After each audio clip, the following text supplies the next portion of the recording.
শুভ সকাল বন্ধুরা, কেমন আছো সবাই? আশা করি সবাই ভালো আছো, সুস্থ আছো। সোনালী অফিসিয়াল পরিবারের সবাইকে স্বাগত জানিয়ে আজকে আবারও সকাল সকাল একটা ব্লগ নিয়ে তোমাদের সামনে চলে আসলাম। তো বন্ধুরা, সকাল বলতে এখন সকাল 5টা বাজে, আর আমি দেখো ঘুম থেকে উঠেই কাজে লেগে পড়েছি। একদম ঠিক 4টের সময় আমি ঘুম থেকে উঠে পড়েছি।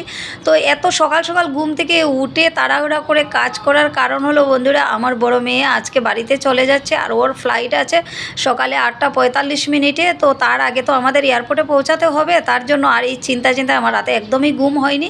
তো সকালে 4টের সময় আমি উঠে পড়েছি, উঠে একটুখানি রুটি আলু ভাজি করলাম, চা করলাম।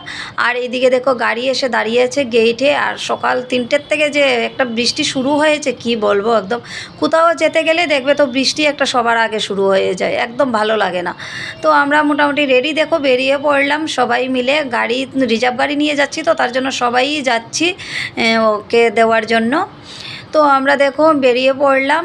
আর সকাল সকাল ভালোই লাগছে, ঠান্ডা ঠান্ডা হাওয়া, কিন্তু বৃষ্টিটা দিয়ে একদম মন খারাপ করে নিয়েছে। বৃষ্টি না থাকলে আরও ভালোই লাগতো। একদিকে ভালো লাগছে, একদিকে মন কাঁদছে। মন তো কাঁদবেই, আমি তো মা, বুঝতেই পারছো মাদের মনে কেমন লাগে।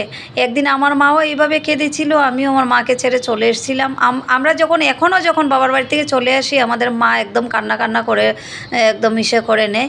তো আর আমার তো বুঝতেই পারছো, আমার মেয়েও আজকে আমাকে ছেড়ে চলে যাচ্ছে, আমার মনটা কেমন খারাপ বুঝতেই পারছো। ও খুব ইসে করছে, একদম ওরও ইচ্ছে নেই, বারবার বলছে মা আমার একদম ইচ্ছেই লাগছে না আমি যাব, যে আমি মনে হচ্ছে আমি থেকে যাই, কিন্তু কিছু করার নেই, যেতে তো হবে। তো যাই হোক, আমরা চলে যাচ্ছি দেখো। আর বেশ ভালোই লাগছে কিন্তু দেখো। তো এয়ারপোর্টের রাস্তাটা কেমন তোমরা একটু দেখে নাও বন্ধুরা, আমাদের আসামের এয়ারপোর্টের রাস্তাটা কেমন। চতুর্দিকে দেখো সবুজ সবুজ, কি ভালো লাগছে। আর চা পাতার বাগান, খুবই ভালো লাগে দেখতে। সিনারিগুলো এত সুন্দর, মানে কি বলবো, মন ভরে যায় একদম। তাও সকাল সকাল আরও দেখতে পাচ্ছি। তো দেখো আমরা এসে পৌঁছে গেলাম, আর বৃষ্টির মধ্যে একদম টোটো করে এসেছি, তবুও ভিজে গেছি। তো ওই এখন লাগেজ বাগেজ এগুলি সব চেক ইন করবে, করে তো ভিতরে ঢুকে যাবে।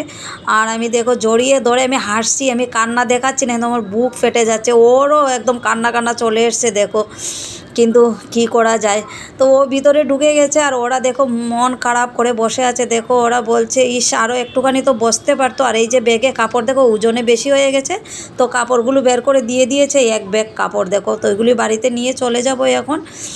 তো কী আর করা যায়, কিছু করার নেই, ফ্লাইট যখন ছাড়বে চলে যাব। তো আমরা দেখো চলে এসেছি গড়ে।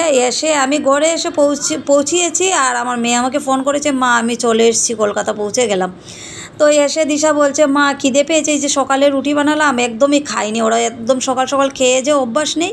তো এখন আবার ম্যাগি সিদ্ধ করছে, ওরা খাবে। আর আমি একটুখানি চা খেলাম, খেয়ে বসে পড়েছি সবজি কাটতে। রান্নাটা তাড়াতাড়ি করে সেরে নেব, নিয়ে আবার যাব খরগোশের জন্য ঘাস আনতে। তো বন্ধুরা রান্না সেরে দেখো চলে এসেছি খরগোশের জন্য ঘাস আনতে।